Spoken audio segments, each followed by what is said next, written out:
জীবনে তো গুনাহ কম করো না এরে যুবক বাবা। ও আমার যুবক,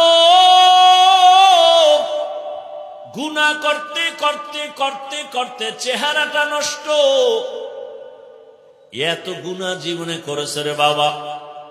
আমি এতক্ষণ আপনাদের যে বয়ান শুনাইতেছি, একবারও কিন্তু বলি নাই সবাই গুনাহ ছাড়িয়া স্কুলে যারা আছো স্কুলে তালা দিয়ে মাদ্রাসায় যাও।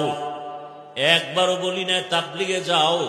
একবারও বলি নাই আমার মতো হুজুর হও। একবারও বলি নাই তুমি পীরের কাছে যাও। কি বলতে চাই ভালো করে শুনো হে যুবক বাবারা।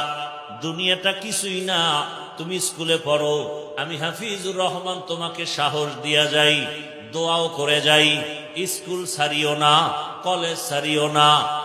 বান্দা তুমি ওখানে লেখাপড়া করো, চাকরি যারা করেন ওখানে চাকরি করেন, ব্যবসা যারা করেন করেন। চাকরিও ছাড়তে হবে না, ব্যবসাও ছাড়ার প্রয়োজন নাই। বরং আমি পরামর্শ দিব ওখানে থাকিয়া জান্নাতের পথটাকে বেছে নেওয়ার চেষ্টা করেন। এখন বলবেন স্কুল কলেজে পড়িয়া জান্নাত পাওয়ার পথ কেমনে পাই, চাকরি রাস্তায় থাকিয়া কেমনে পাই?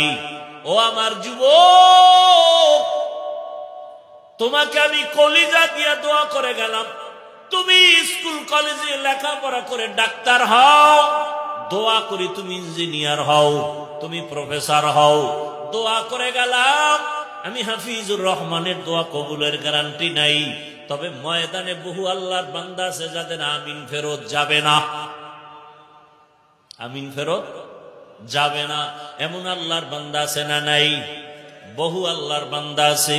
ও যুবক, তুমি প্রফেসর হও, দোয়া করি তুমি এমপি হও, মন্ত্রী হও, তুমি ওসি হও, ডিসি হও, এসপি হও। তবে ছোট একটা সতর্কতা, বেয়াদব হইবা না।